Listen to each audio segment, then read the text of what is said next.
Master Chief and Marcus Phoenix have had a baby, Microsoft Sam has seen better days, and Cortana's lost her bloody mind. Give all of your blood. Yep, we're playing Doom Eternal. You were never one of us. You were nothing but a usurper, a false idol. My eyes have been opened. Let me help you to see, Slayer. First and foremost, if you haven't played this game already and after watching this video you don't go out and buy it, then I have failed. Look, I'm not going to take a deep dive into every single one of the game mechanics, pour my heart out for 15 to 20 minutes. I'll try to keep this brief, showing you some of my favourite clips from the game and describing why I think you should definitely invest your time and money into it.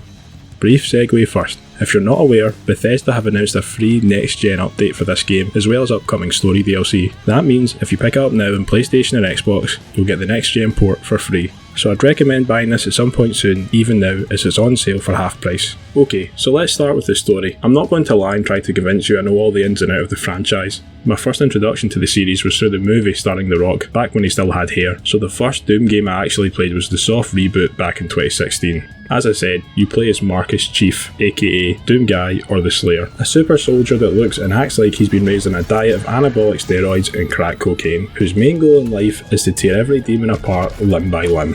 In comparison to Doom 2016, it feels like there is more of a story here. I really enjoyed the first game, mainly for the over-the-top gameplay. It was the god tier FPS game, making the player feel unstoppable with non-stop action throughout. However, I don't think the story was anything to really write home about. Big company, bad. Mars, lots of demons. Robot dude, unsure. But it's definitely an improvement this time around. The game world feels more fleshed out. This is done by removing the player from a single location of Mars, as we'll be jumping from a hell-infested Earth to an ancient Sentinel civilization, as well as an icy Hell Priest base which could be mistaken for the Fortress of Solitude. The past of our protagonist is also teased throughout the flashback scenes and interactions with other characters. And now you seem to defy the Calm-Maker herself. However, it feels a little blurry.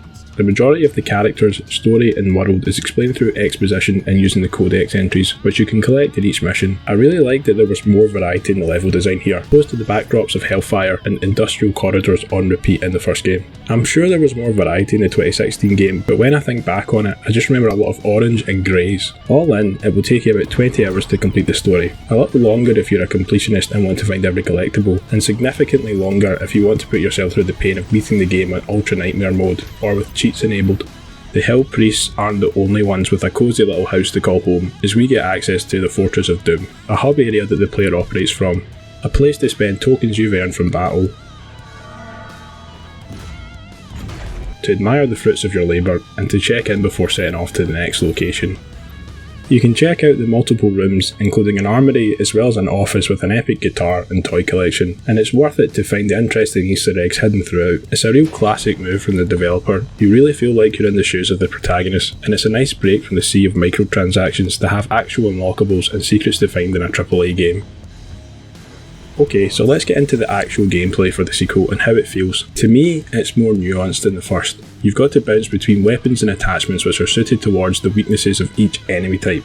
They've also changed the way you stack up on resources. Floor loot is scarce, and you'll use grunts as a means to an end as they have resources to farm. Well, how does it work exactly? Low on armour, you'll need to flame belch on some low tier enemies. Running out of ammo? Well, time to use that chainsaw. You need to learn some restraint and to not go wasting ammo by blasting easy enemies in the face with your super shotgun, as satisfying as it may be.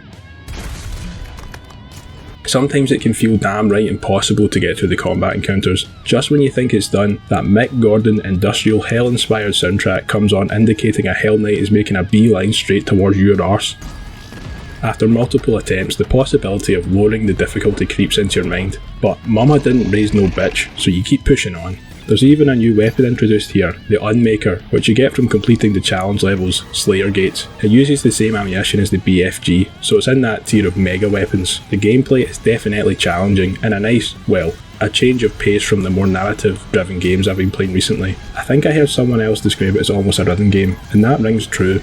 Yes, the developers are removing some freedom from the player, as there's less options to take on certain encounters, but personally, I treated every fight as a puzzle to solve. After a few hours of playing the game, it just clicked with me, and I was bunny hopping between the platforms, quickly switching out necessary weapon attachments, and dashing quickly towards the nearest enemy to pull off an awesome glory kill. Of course, they're back, the M-rated QuickTime events, which put on show the Doomslayer's creative ability to rip apart his enemies in a multitude of ways. Multiplayer is also back with Battle Mode. 2-player demons team up against a third player taking up the mantle of the Slayer. There's 5 different demons from the main game to try out here, with tutorials for each to let you prepare before jumping into a match, and to try out each of their movement styles and abilities. For the graphics, this isn't entirely objective for me, as Doom is the first game I'm playing since switching from PS4 to the PC. That's an upgrade of resolution from 1080p to 1440, and from FPS of 30 to over 140 at times. But yep, as you would expect, it looks incredible. It's the best looking game I've seen in a long time. The levels are much more varied this time around, and it feels so fleshed out. The scale is incredible, with giant mech warriors, colossal demons, and spacecrafts taking up the screen. But there's also incredible detail in the character models and weaponry. You can see the flesh being ripped from each of the demons with every hit you land. So, in conclusion, this is a solid game, which looks and plays fantastic. You can buy it now for cheap and try out the first couple of levels for yourself on PS4 or Xbox, then wait for your free next gen upgrade when the PS5 and Series X are released. Or you can pick it up now for $24.99 on PC, which I think's a steal. Thanks for watching, and as always, if you enjoyed, drop a like and subscribe to the channel.